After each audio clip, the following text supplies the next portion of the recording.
pero ikaw na sa tagal mo sa industriya, yung ganong tagpo, copy ka na ba sa ganon para ma-confirm mong okay yung dalawang magsingiro? Alam mo, kung mapapansin natin dun sa sayaw nila. How much for a night? I'm coming home to the Philippines. How can I contact you and how much is your rate for one night? Nagpalay po ang young actress. Kaya hindi ginawa yung eksena. Yeah. Sino ba yan? Bulong mo na sa amin. Bulong mo nga. Ay! Totoo ba? Oo daw. Hello mga ka-update! Ito po ang inyong mga lingkod. Ito po si Mama Loy! Ako si Jota Poco! At ito naman po si Papa O at si Mama Diaz. Ano pa nga ba? Ang lagi inyong inihigilit sa amin? Ay! Ichika mo na! Dali! Kaya na nga, Diyos ko, nakakaloka ito.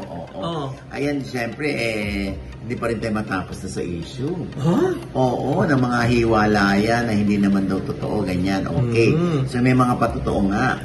Dahil nga, siyempre, una natin na ibalita sa nakaraang video, yung nakita na si Catherine Bernardo at si Daniel Padilla. Yeah, sa isang event. Sa Omega Trophy. Event ni Marilyn Nunez at ni Rambo Nunez. Oo. At ito'y ginanap sa Santa Elena Golf Club and Country Estate. Oo, sa Cabuyao, Laguna. Kung saan dinaluhan ito ni Raymar Santiago, Jan Estrada, sina Tonton Gutierrez, Glidel Mercado. Ang dami Oo, tapos si Sancho Marudo, si Bossing Vic Soto. Madami pang iba. So nagkaroon ng after party yun. Kung saan doon na natin nakita si Catherine. At nahagip ng camera si Catherine. Medyo may distansya sila ni Daniel. At ito na nga. So ipinamumukha sa atin o sa akin ng ilang fans na ayun na nga. Nakita at nagkasayawan pa itong si Daniel at si Catherine. Wala kayong dapat ipamukha sa akin. Dahil sabi ko nga, tayo ay nagdarasal at umaasa na sila pa rin. So, anong pinagsisintir ninyo? Sabi mo nga, sana totoong hindi hiwalay. Anong issue? Diba? Diyos ko, Tagalog na Tagalog. Oo. So, ito na nga yun. Nakita natin. Kung sa palagay ninyo, sa kanilang ikinilos noon, ay happy sila, okay na sila, or okay naman talaga sila, at wala namang problema. So, let's all be happy. Diba? Kaya, Diyos ko naman. So, dapat happy na kayo. Happy ba kayo? Happy kayo. Ramdam nyo ba? Ramdam nyo. Diba? Naramdaman nyo naman. Kung naramdaman ninyo na okay sila, edi everybody happy. Yan. Anong issue? Diba? Unang-una sa lahat, nabalitaan namin. Hindi pa to kumpirmado. Hinihintay natin ang kanilang panig. Kung ano sasabihin nila. Malabo ba yun? Yun ang mga una naming sinabi. Tito Oji, lahat ng sinasabihan natin na magsalita yung kanilang panig, parang wala pang nagsasalita. Pero sana naman ngayon magsalita na si Catherine at saka si Daniel. Hindi, wag natin silang didiktahan. Magagalit na naman yung mga fans. Oo. Diba? I-suggest mo na lang. Hindi, diba? Siyempre sasabihin naman ng iba, actions speak louder than words. So be it. Diba? Ngayon nga, dapat nga happy na kayo eh. Bakit parang hindi kumpleto yung pagka-happy nyo? Meron pa ba kayong inaasahan? Kasi kung sulit na kayo doon sa mga nakita ninyo na tagpo, bongga na yan. Okay na yon. Siguro kung sasabihin ng iba na baka nagkatampuhan lang, baka nagkaroon lang ng misunderstanding. Tapos doon sa floor na yon, baka sinusuyo ni Daniel si Catherine. Ang importante pa rin dyan, nakita natin yung dalawa na magkaharap, magkatalikod, nagsasayaw sila. Pero Tito Oji, parang napansin ko nga doon sa sayaw, parang hindi masyadong makadikit si Daniel kay Catherine. Samantala, dati naman ay overprotective si Daniel kay Catherine na parang ayaw pa daw po ng lamok si Catherine. Tingin ko lang naman ho. Oy, tingin po yan ni Diyosa, ha? Oo, siya naman po i-bash nyo. Oo. Naka-roll na pala. Kala ko kwentuhan lang natin. Diba? Yun ang napansin mo, Diyosa. Kasi kung ang tingin naman ng iba ay okay na sa kanila yun, sapat na yung nakita nila na nagsasayaw si Catherine at si Daniel. Ibigay natin sa kanila yung kaligayahan na yun. Oo nga. Pero ikaw na sa tagal mo sa industriya, yung ganong tagpo, happy ka na ba sa ganon para mo-confirm mong okay ang dalawang magsingiro? Alam mo, kung mapapansin natin dun sa sayaw nila, di ba? Talagang minsan magkaharap sila, no, ni Daniel. Minsan naman magkatalikod sila. Hindi sila masyadong naghahawak. Ako feeling ko lang, yung sa nakita ko na yon, na eksena na yon, no comment. Ha? Ayun, sabi na eh. Doon tayo babagsak. Mahirap na. Mami-misinterpret na naman ako. Hindi, but seriously speaking, kung sapat na sa mga fans yung nakita nilang tagpo na yun, ayan, dapat maging masaya na tayong lahat. Ang importante, lagi namin sinasabi rito, wala akong nakikita na babae para kay Daniel, kundi si Catherine. And vice versa. Kay Diyosa na, sinong nakikita mo? Kay Diyosa. Hayaan mo, magpapalagay ako ng third eye. Anyway, hintayin pa rin natin yung isang araw na talagang 100% assurance ang ibibigay nung Katniel sa kanilang mga fans na sila pa din at walang intriga o anumang issue o sino mang personalidad o third party ang gigiba sa kanilang relasyon. Magbabalik po ang dabas. Ha? Nabago na naman ha. Kaya no comment ngayon, dabas ha. Pero sa tunay, tayo naman natin gusto rin magkaayos sila. At saka alam din naman natin si Andrea. Oo naman. Nakakaloka yung mga nagsasabi na hater ka daw ni Andrea ever since. Alam mo, ewan ko, pag nasa salubong ko yung batang yan, siya unang lumalapit sa akin. Na-appreciate naman natin yun. Ngayon kung sasabihin niyo sa amin, gano'n naman pala si Andre, ba't ginaganon mo yung bata? Hindi naman po ginaganon. Ayaw niyo lang po matanggap yung mga bali-balita. Gusto niyo lang marinig yung gusto niyo marinig. Hindi ba? Ay naku, Tito Oji, Mamaloy, parang nakikisabay nga din ako sa mga break-up ngayon. Kita naman. Parang hindi na yata aabot sa pasto na may boyfriend ako. Uy, huwag ka naman magsalita ng ganyan. Kasi kahit hindi mo sabihin yan, hindi talaga magkakatotoo. At saka wala kang boyfriend, huy. Uy, may boyfriend ako. Yun nga, yung nasa bus, yung ay kong kasabay. So boyfriend mo na? Medyo nag-away nga kami ngayon. Bakit? Paano sinabihan ako na paglalabas daw kami, huwag na daw ako magsusuot ng super exing shorts. Sorry naman. Kilig na kilig ang bakulo. Siyempre, concerned sa kanya. Pinagbabawalan ng jowa. Babaeng-babae ang dating mo dyan. Kaya sabi sa kanya, babe, alam mo talaga ako. Paano? Ayaw mo talaga ako nababastos. Oo nga, mababastos ka sa labas. Kaso ang sabi niya sa atin, Tito Oji, hindi naman gayon, babe. Ayaw ko lang makita nila na ang itim-itim na kuyukot mo. Akala ko naman, Tito Oji. Concern na sa akin yun, nag-away kami. Ikaw naman kasi, niregaluhan kita ng steel wool. Hindi naman ginagamit. Tito Oji, sakit naman ako. Concern nga sa kanya, Nay. Di ba kasi ayaw mo? Parang concern din kayo sa akin, Tito Oji. Kakalokot. Ang kuyukot. Ay, nako, eto na. Hindi mamaitim ang kuyukot dito dahil nakita ko na. Ha? Sino? Kanino? Pati yung katawan niya, pag siya ay laging nagpo-post sa IG niya. Sino? Ng kanyang mga sexy underwear. Sino? Si Paul Salas. Ay, ang puti na. Di ba? Lagi may pabukol niya sa TikTok. Ito na nga, dahil na-corner ko yung bata na yan. Pagkatapos ng press ko ng Shake, Rattle, and Roll. Extreme. Oo. Directed by Gerald Tarog. Yung magagaling si Joey De Guzman. At saka si Richard Somes. Tatlo yung dyan. Tatlo yung episodes dyan. Yung Rage, yung Glitch, tsaka yung mukbang. Nandun sa mukbang si Paul Salas. Kasama si RK Bagatsing tsaka si Jane Oinesa. Oo. Nagpakita daw ba ng kuyukot? Ito si Paul? Oo. Ay nako, willing. Ha? Willing? Willing. Makinis naman ang bata. Oo, eto na. Ito yung kabuuan ng aming kagagahan. Yung mga pag kami nag-usap ni Paul, parang walang kinakahinatnan. Eto. Paul, panay ang pakita mo ng skin sa mga posts mo. Ano ba to?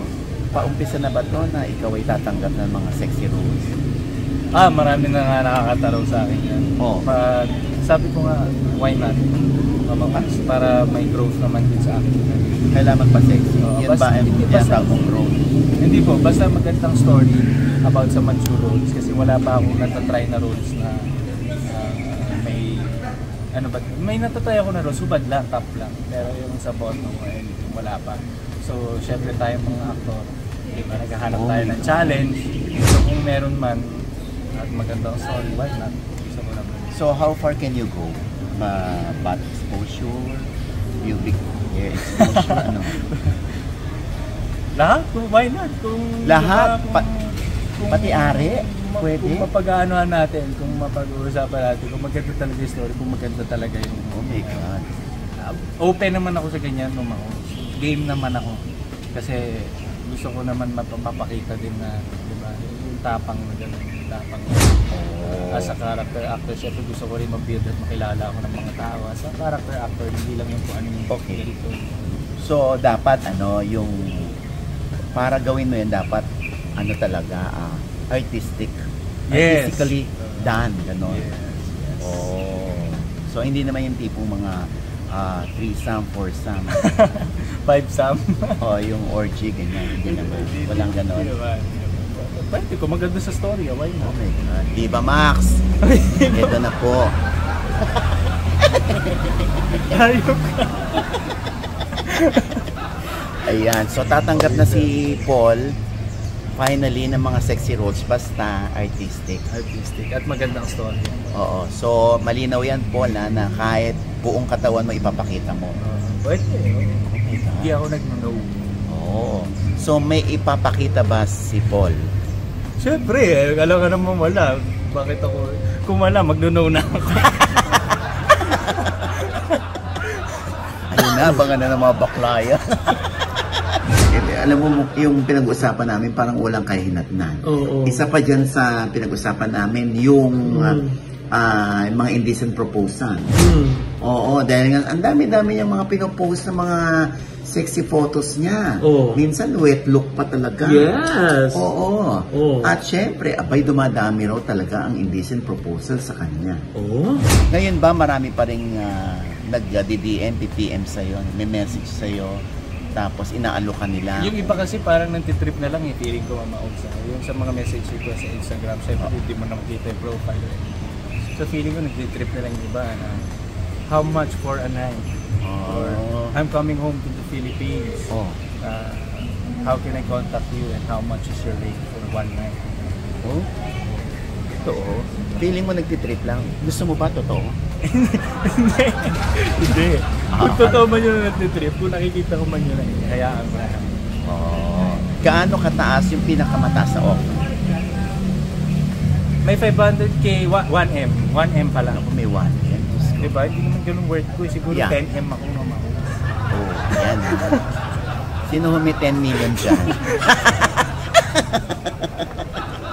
Diba? Ayan, sino may 10 million dyan? Open po si Paul. Wow! 10M net. Net ha? Ayaw mo may tax o commission. Gaga. Seryosohin nyo kaya kami? Nakakaloka? Parang gusto na mag-ipon ni Diyosa na 10 million? Kaya mo? Parang hindi ko kaya. Parang matanda na ako, hindi pa ako makaka-1 million. My goodness, Paul Salas, 10 million para kumagat sa indecent proposal. At ang hindi ko kinakaya, net of all taxes. Oh, di ba? Marunong. Dagatong batang to. Mahusay. Di ba?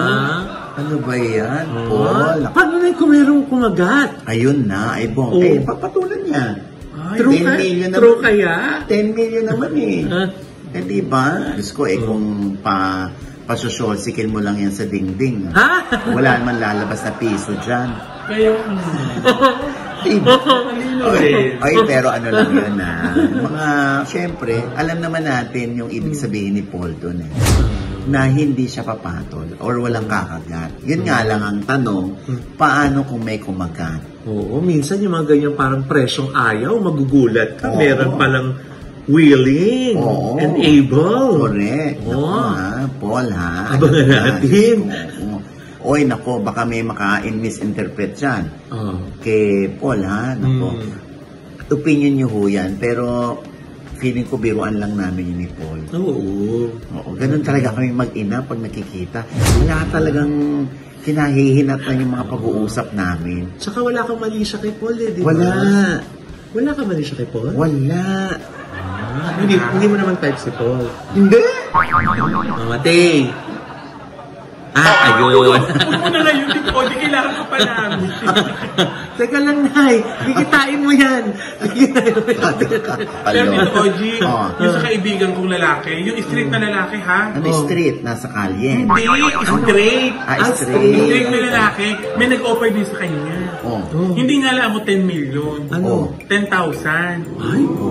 10,000 for a one-night stand? Oo. Ay rin nga ako, tumawag sa akin, nagtatanong. Dahil sabi sa akin Josa, may nag-offer sa akin, 10,000. Eh, paano ka mamakla? Sino ka magsising-along? Ako o yung bakla? Sabi ko syempre yung bakla! Naku, sumagot yung kaibigan ko. Sabi niya, patay. Sabi ko na nga ba mali ang ginawa ko Awang-awa ako sa kanya.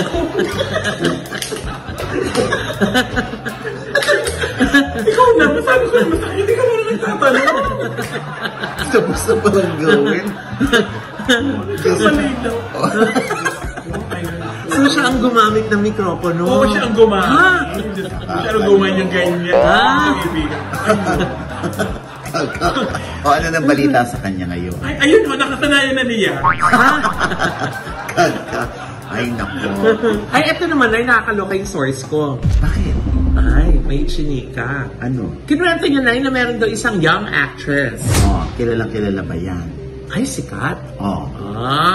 Eto na nga daw, Nay. Doon sa taping nila sa kanilang teleserye, ito recently lang nangyari ito Itong taping lang.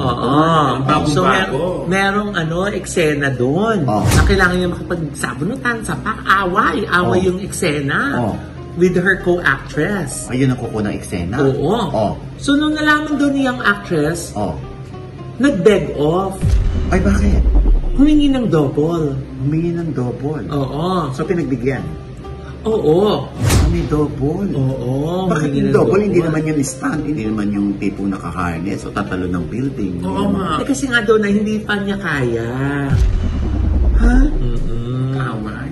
Hindi pa niya kaya. Bakit hindi niya kaya? Kasi nga hindi niya pa kaya makipag-ganon kasi masakit pa yung braso. Braso? Bakit? Bakit? Yung braso de Mercedes. Yung braso niya? Yes. But anong nangyari? Nag-weightlifting or gym? Hindi nag-exercise. Pinabawasan yung braso. Pinanipis, nagpalipo. Nagpalipo ang young actress? Kaya hindi ginawa yung eksena? Kaya hindi kaya pang makipag-rambulan, ganun. Ayun na nga, wala na nagawa yung production. So, double nga yung pambono dun sa co-actress. So, daya lahat yung shots. So, anong clue dyan? Anong clue naman dyan, Mama Lloyd?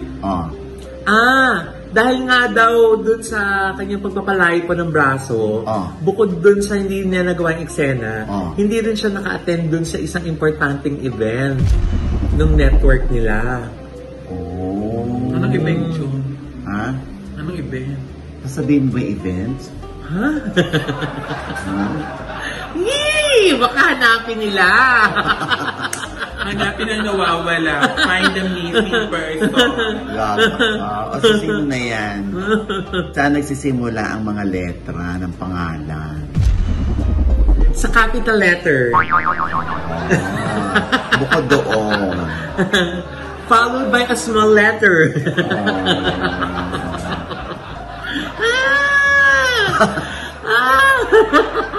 Malalagot ka. Bakit? Pag-iisipin mo pa kami ngayon. Naku, baka naman ma-misinterpret nila yan. Ha? Sino kaya yun? Sino ba yan? Gulong mo na sa amin. Gulong nga. Ay! Totoo ba? Oo daw. Ito narinig. No? Hindi ko po narinig. Oo, mukha kang showboy. Pero ito pa nga, ito pala yung Inuubo tuloy ako. Nakaka-showbird yun sa hirap mo. O anyway, naku, Diyos ko. Talaga ba? Huwag mo tayo magbigay ng clue. Oo, baka naman ma-misinterpret. Kaya nga. So, itong babaeng ito, si Kat, hindi naka-attend sa isang very important event. May idea ba kayo kung sino yun? Kung may hula na po kayo, comment below. Yes. Oo. At pwede ho si Mama Loy naman i-bash nyo. Ha? Charot lang. Bakit? Nililito ko siya. Ha? Para mapalito. Ha?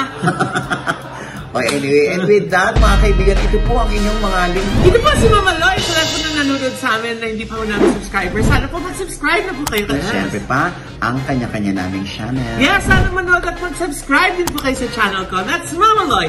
M-A-M-A-L-O-I. May bago po akong vlog dyan. Ako, panoorin niyo po.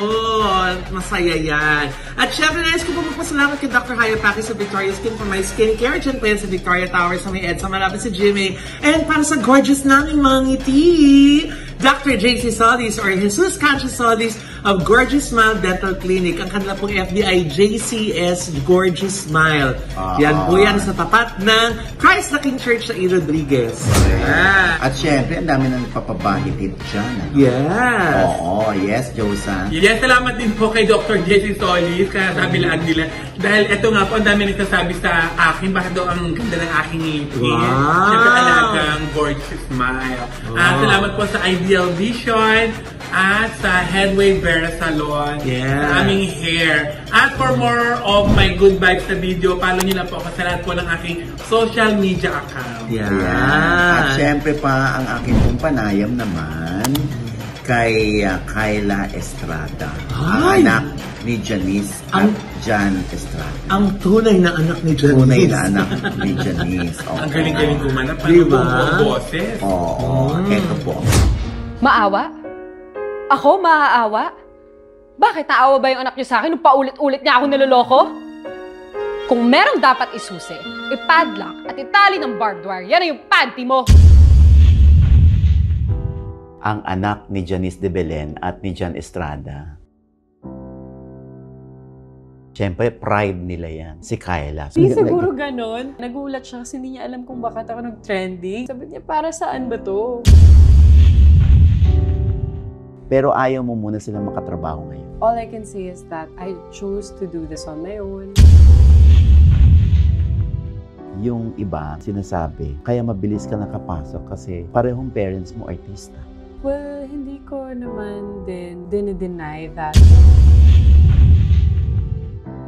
Ayan, ang kabuuan po niyan sa OGDS Inspires na nasa I1TFC na rin po, ha? Yeah. Siyempre pa, naku, yung kalilimutan, In His Mother's Eyes. Sa November 29 na po yan. Yes. Starring Marisol Soriano, Roderick Paulante, L.A. Santos, yours truly, Yeah. at si Milo Gumila, Ruby Ruiz, at si Ellison De Dios, at marami pa pong iba, directed by F.M. Reyes. Ang Ayan. director ng... Lin lang, kaya napakaganda ng pelikula na yan. Ano? Yan. Oo.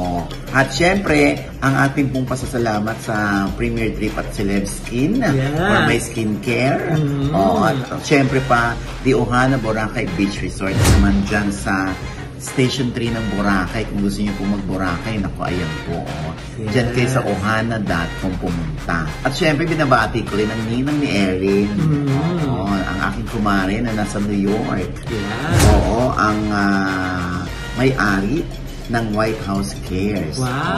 Oo. Sila yung mga nadidistribute ng mga nurses at ng mga caregivers sa mga nursing home. Oh! Dyan sa New York, si Rose Santos. Ay, hello Hi, Mariel. See you there sa Hi. December, ha? We hope to see you! Yes. Wow! Kumari mo siya dahil ninang din ni Eric. Ay, hello po! Kaya palang gagaan ng pakiramdam ba sa inyo? Ganun pa? Oo. Ako. Ako kumari, kahit hindi kumari, ang gaan-gaan ng loob ko sa kanya. Oo, ang bigat-bigat ng loob sa inyo naman ni Romer Gutierrez Sanso. Uy, ang napakagaan ng Ay, loob. congratulations si Romer sa mga achievements. Diba, Sir Correct. Romer? Oo. Hero mo, Oo. Malayo man siya, sabi niya, wala man ako dyan, makakarating niyo man mamala yung aking birthday gift sa'yo. Oh, Mabait talaga.